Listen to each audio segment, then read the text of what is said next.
Hello everyone, welcome to the Dr. Danielle Show. Today we'll be discussing fibromyalgia. Fibromyalgia currently affects 2% of the population and is most commonly seen in females. The cause of this disease is unknown, but studies have suggested that there may be abnormalities in the central and peripheral nervous system that cause these individuals to feel more intense pain.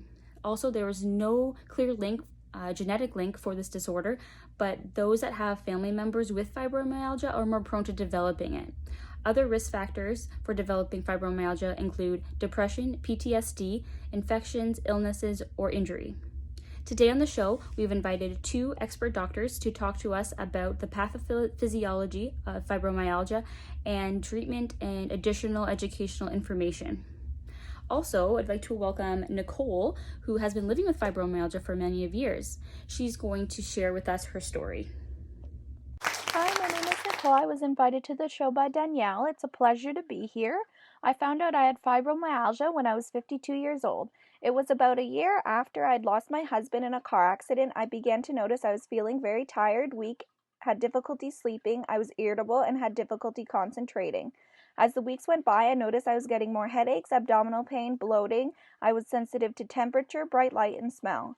I would get pain in different areas of my body where the severity of it would fluctuate. At times, my pain would be worse in stressful situations, weather changes, and I would have certain areas that were always tender and painful when touched, such as my neck, shoulders, low back, and hips. I began to find it hard to get up in the morning due to the stiffness. I started to withdraw from social activities as I was scared my friends would judge me. I found it hard to cope at times as the decline in my abilities prevented me from being able to do the things I loved. Thanks for sharing, Nicole. Now this is Dr. Sinette with pathophysiology. Fibromyalgia is a complex pain disorder. What we understand is that there are disturbances in the pain pathway that could contribute to the widespread pain felt by fibromyalgia patients. Pain is sensed by pain receptors in the skin sending sensory inputs to the spinal cord. In the spinal cord, neurotransmitters that help relay this information to the brain are released. A main neurotransmitter released in the spinal cord in response to pain is called substance P. If the pain receptors is continuously activated, more substance P is released, resulting in more sensory pain signals being sent to the brain.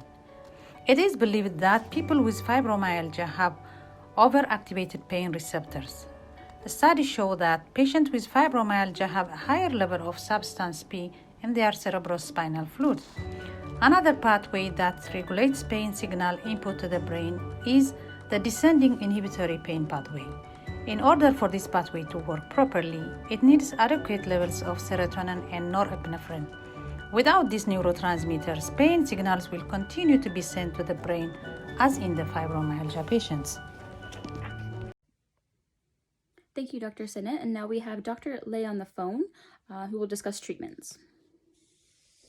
Okay, thanks for having me. The treatment of fibromyalgia is focused on the symptom improvement and function restoration. Currently, there's no cure for this disease. In general, non-pharmacological treatments may be helpful. Regular exercises like fast walking, biking, swimming can help reduce the pain and fatigue. Some people also find the complementary therapies and physical therapy helpful.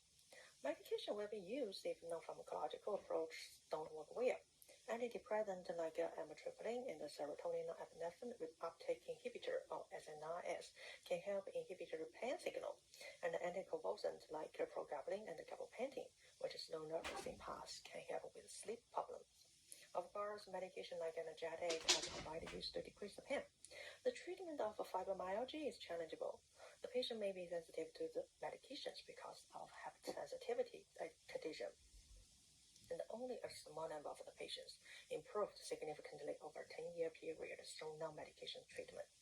As a patient, you may experience good days and bad days alternatively because the symptoms tend to come and go. You may try to do as much as you can when you feel better. However, you may have a tough experience of both serious pain and fatigue in the following several days. So accepting your limitation and finish the exercises regularly is so important. Another important thing is to find a way to handle stress. The central sensitization of the fibromyalgia makes people might have a wide range of sensitivity. The negative emotion like depression and anxiety will amplify the sensitivity to pain. talk to your doctor and seek consultation if you have a symptom of depression. Cognitive behavior therapy, CBT, which is a type of the talking therapy to treat underlying depression, is also a good option.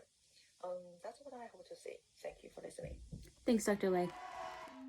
That's it for today, folks. Thank you for watching, and we'll see you next time on the Dr. Danielle Show.